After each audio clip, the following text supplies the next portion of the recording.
Did you know you could use technology to search for a new home?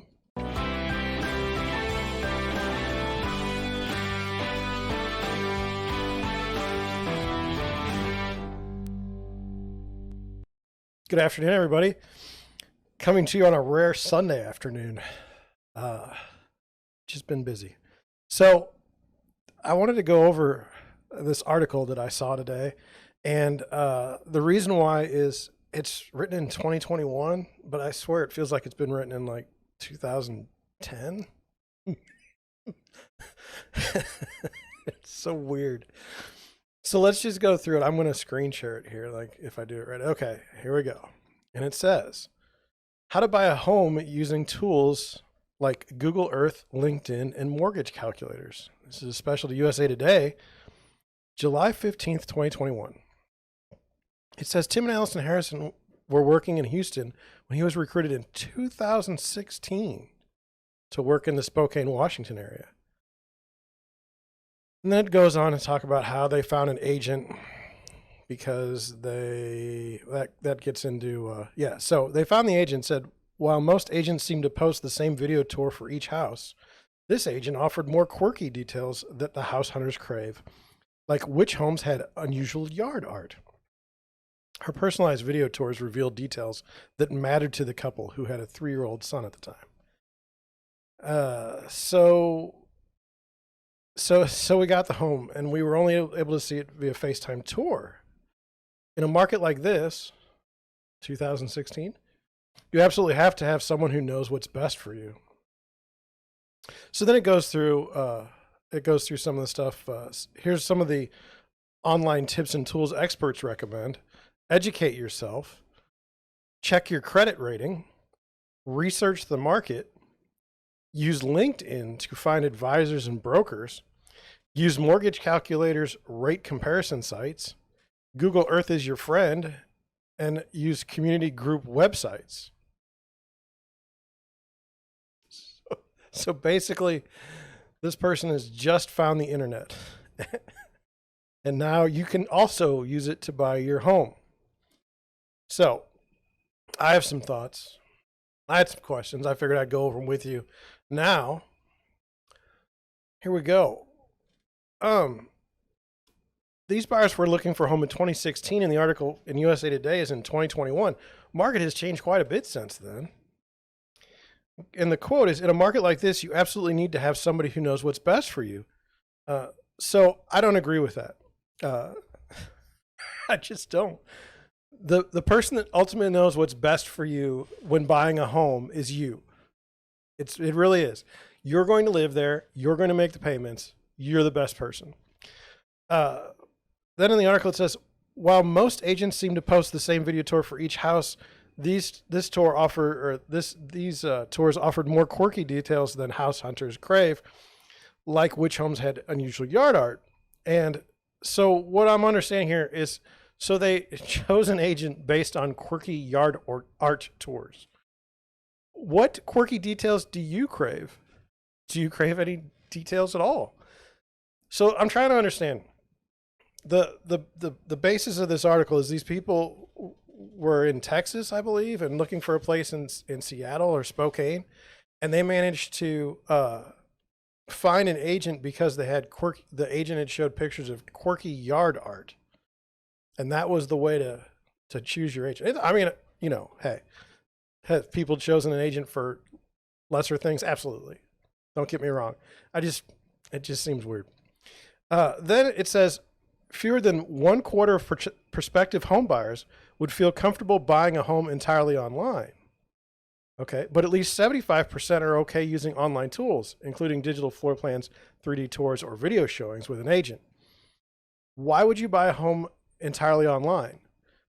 This statistic makes all the sense in the world. 75% using online tools is fine, but that doesn't have anything to do with buying a house. And offline versus online, does anyone think they would not use online tools in 2021? I would have thought the number would have been higher. I would have thought it would have been 100%. Who doesn't look up listings before they go, start their search in this day and age? So I just found that weird. And as far as, buying a house, never having seen it, we saw what happened yesterday with the agent got murdered because his client didn't like the house after he bought it. That's the story.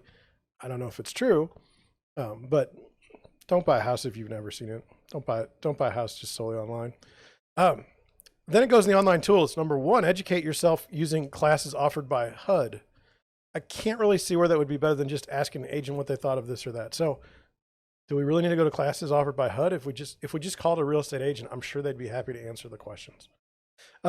Check your credit rating. So wouldn't you want to talk with a mortgage broker or apply for a pre-approval so that you knew exactly where you stood? Why are you checking your credit rating online when all that matters is what the lender is going to allow and how it would fit in your budget? So yes, you can do things online, but should you be doing them? Research the market using ZillowRealtor.com. Okay, is that really news? If you're interested in hiring a realtor, the portals are a good place to start according to the article. Are they? Is Zillow the best place to find a buyer's agent? Really? It's just strange. I mean, every week I look at listings all across the United States on Realtor.com. I mean, it's 2021. In fact, I would think that that's even old-fashioned now. But anyway, use LinkedIn to find advisors and brokers. So, full confession, I have a LinkedIn company page. No one goes to it. Why? Well, I'm not looking for a job because I have a job. If you're looking for a broker on LinkedIn, that's just fascinating. I mean, if it works for you, some of you agents, if it's worked for you, put it in the comments below. I'd love to know how many agents in 2021 have gotten clients to buy homes or to sell homes through LinkedIn. Maybe that's where it is. Maybe that's where all the action. It goes on to say, using LinkedIn can help you gain confidence in someone's background, education, and experience. If you like what you see, you'll feel more confident when you decide to work with them. It's not 100%, it's not absolute, but the odds are very high that the person is going to make a consultative approach with you rather than try to make a sale. It's just odd. Use mortgage calculators and rate comparison sites. I mean, or you could just talk to your agent and ask a lender what they know. They can, what they know to get a deal done. So, once you decide to go buy a house, okay, you've got 30 days. Okay, that means you got to get the appraisal order. You got to go through all these inspections and things like that. I mean, if you don't know who you're using as a lender by then, you've got an issue. And then number 6, it says Google Earth is your friend. I totally agree with this. Second to physically walking a neighborhood, I use Google Earth all the time because you get a sense of what the pictures are hiding. So if a house is next to a gas station, I kind of want to know that ahead of time. A house is next to a liquor store, kind of like to know that ahead of time. Then it says community group websites. And I agree with that to an extent. So especially municipality and subdivision associations, but not so much neighborhood groups because they're kind of warped in the sense that some of the loudest complainers can shift the perception of a community. As an example, let's say a community has a population of 10,000 and 100 of them are active posters in a community. It warps the group. So we have some local community groups here, and it's warped because the people that post the most are not necessarily the people that are going to be your neighbors, or would you want to hang around in the first place. They kind of give a bad, a bad sense of what the community really is. So that's my thoughts. In closing, I think the best way to look at this would be say, yes, you could start a home search online, but the minute you actually made the decision to buy a house, your best bet would be to call an agent who you've worked with or you've grown to trust. They should be able to steer you through most of these issues much more efficiently than you poking around online. So I don't have anything wrong. I would even say this, go look online. If you do find a house that you like, go put it in Google, put the address in Google and see what comes up. Maybe somebody was murdered there. Maybe there's pending legal action there. These are nice things to know ahead of time. But as far as starting your search and doing the entire thing online with these particular tools, like comparing rates online, mortgage rates, it's just a waste of time. It really is. So that's just my thought. You're free to do whatever you'd like. Put a comment below. Tell me I'm right. Tell me I'm wrong. It'd be interesting. Our word of the day today is perquisition. And that means a thorough or diligent search, especially one made officially, careful investigation or inquiry. And so my sentence is, the buyers went through a perquisition in their home search. If you're an English major, tell me I did it right. Tell me I did it wrong. If you like this video, please put a thumbs up. If you like my content, would you please subscribe? I'm up to 43 subscribers, which is huge compared to where I started. That's 43. I started with 0. Anyway, hope you all have a good rest of your day.